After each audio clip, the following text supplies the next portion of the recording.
E aí, rapaziada e moçada do módulo de Sistemas Reguladores da Universidade de Fortaleza, Unifor, tempo de estudar, agora dessa vez um vídeo meu sobre Fisiologia do Sistema Urinário, gravado por Matheus Braga Bezerra.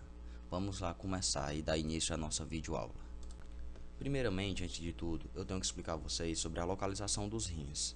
Os rins não estão na cavidade torácica, embora eles sejam protegidos pelas costelas flutuantes, que é a 11ª e a 12ª costela.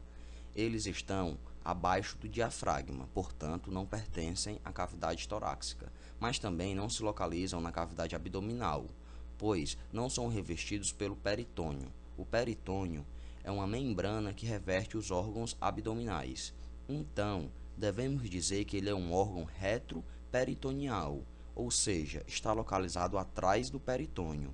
O rim direito é localizado um pouco mais inferior do que o rim esquerdo, pois no hipocôndrio direito está localizado um órgão grande e maciço, o fígado, o que empurra o rim direito para baixo. Abaixo dos rins estão os ureteres. Inferiormente aos ureteres está a bexiga, e inferior à bexiga está a uretra, que é o canal que conduz a urina para o meio externo. Agora eu devo falar sobre a função dos rins. 1. Regulação do volume do líquido extracelular e da pressão sanguínea. Se o líquido extracelular e a pressão arterial caem a níveis muito baixos, o fluxo do sangue pelo corpo fica prejudicado e a nutrição dos tecidos é afetada. 2. Regulação da osmolaridade. Um dos meios para essa regulação é um comportamento bem comum, como a sede, que procura a manutenção da osmolaridade em 290 miliosmol.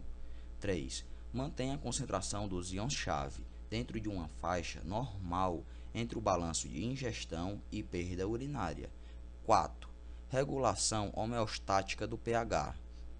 Se o meio está muito ácido, ocorre a eliminação do hidrogênio e a conservação do bicarbonato. Se está muito alcalino, ocorre exatamente o contrário, eliminação do bicarbonato e conservação do hidrogênio. 5. Excreção de resíduos. Removem subprodutos metabólicos e substâncias exógenas. Essas substâncias exógenas podem ser os fármacos, principalmente, e outras substâncias. Os subprodutos metabólicos incluem creatinina, do metabolismo dos músculos, e subprodutos nitrogenados, como ureia, ácido úrico. O urobilinogênio, que é o metabólico da hemoglobina, que dá a cor amarelada característica da urina. 6. Produção de hormônios. Embora não seja uma glândula endócrina, ela produz alguns hormônios, como a eritropoetina, que é liberada, sintetizada em resposta à hipóxia, que é nível baixo de oxigênio nos tecidos.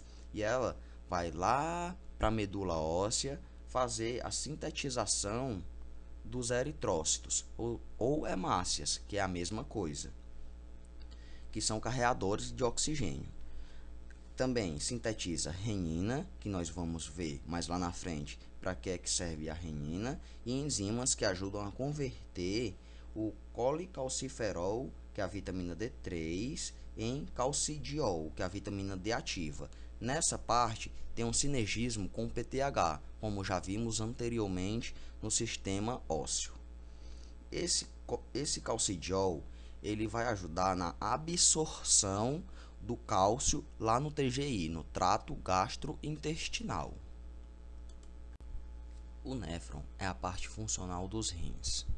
Ele é subdividido em diversas outras partes. Na sequência, vem o glomérulo, que é um emaranhado de capilares, seguido pela cápsula de Bowman, que junto os dois formam o corpúsculo renal. Posteriormente, vem o túbulo contorcido proximal, seguido da alça de Henle descendente, que é o ramo fino dessa alça. Depois vem a alça de Henle ascendente, que é dividido em ramo fino e ramo grosso, seguido do túbulo contorcido distal. Posteriormente vem o ducto coletor.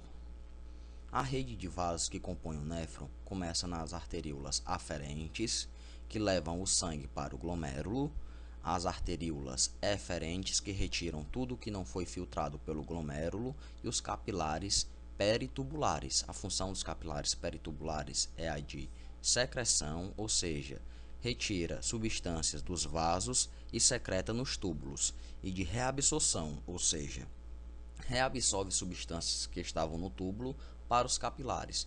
Também temos outra estrutura chamada de aparelho justaglomerular. A função desse aparelho nós veremos a seguir. Antes de falar sobre a função do aparelho justaglomerular, eu tenho que explicar como acontece a filtração do sangue. No corpúsculo renal, há 3 barreiras de filtração. A primeira é o endotélio capilar fenestrado, que possuem grandes poros, permitindo que a maioria dos componentes sanguíneos seja filtrado, mas esses poros não são grandes o suficientes para deixar que as células sanguíneas passem por eles, ou seja, elas não são filtradas.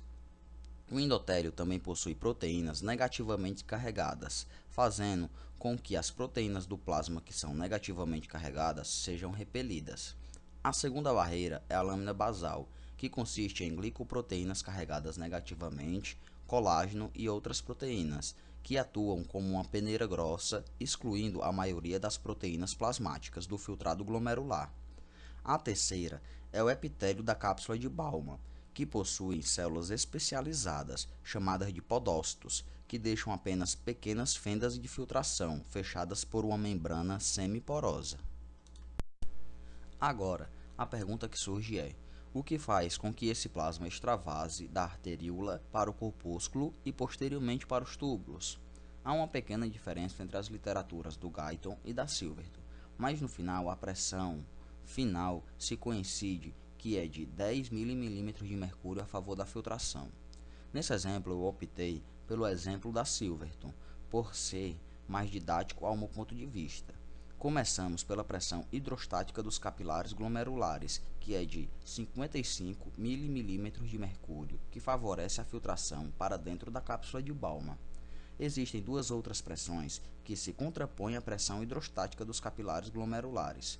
A primeira é a pressão colodosmótica dos capilares glomerulares, devido à presença de proteínas do plasma.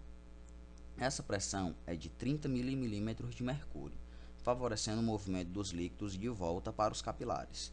A segunda é a pressão hidrostática da cápsula de Bowman, devido à pressão de líquidos no interior dessa cápsula. Essa pressão é de 15 mm de mercúrio, favorecendo o movimento do líquido para os capilares glomerulares. Mas no final, a pressão hidrostática de 55 mm de mercúrio a favor da filtração, menos as 2 pressões contra a colodosmótica de 30 mm de mercúrio e a pressão hidrostática da cápsula de Bowman de 15 mm de mercúrio, fará com que exista uma pressão de 10 mm de mercúrio a favor da filtração, e essa pressão impede o refluxo do plasma. Agora deve ter surgido outra pergunta na cabecinha de vocês, como: por que quando a pessoa tem hipertensão arterial, ou seja, pressão aumentada, ou hipotensão arterial, ou seja, pressão diminuída, ou quando a pessoa faz exercício físico e o débito cardíaco está aumentado e, consequentemente, a pressão também aumenta, isso não altera na taxa de filtração glomerular? A resposta para essa pergunta é a resposta miogênica de controle da pressão.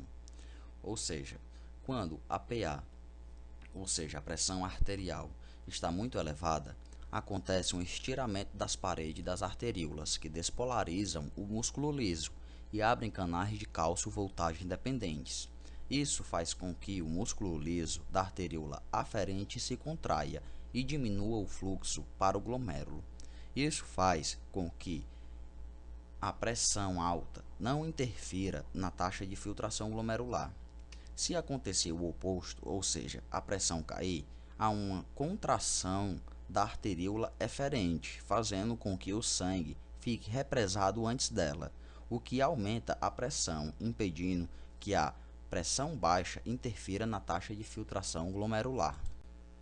As principais substâncias filtradas são água, sódio, cloreto, potássio, cálcio, glicose, aminoácidos, vitaminas, ureia, creatinina, que é um marcador fisiológico como eu já falei, ela é produto do metabolismo dos músculos. Inulina, que é um marcador exógeno, ela é administrada quando queremos saber a taxa de filtração glomerular, pois ela nem um pouco secretada, nem muito menos reabsorvida.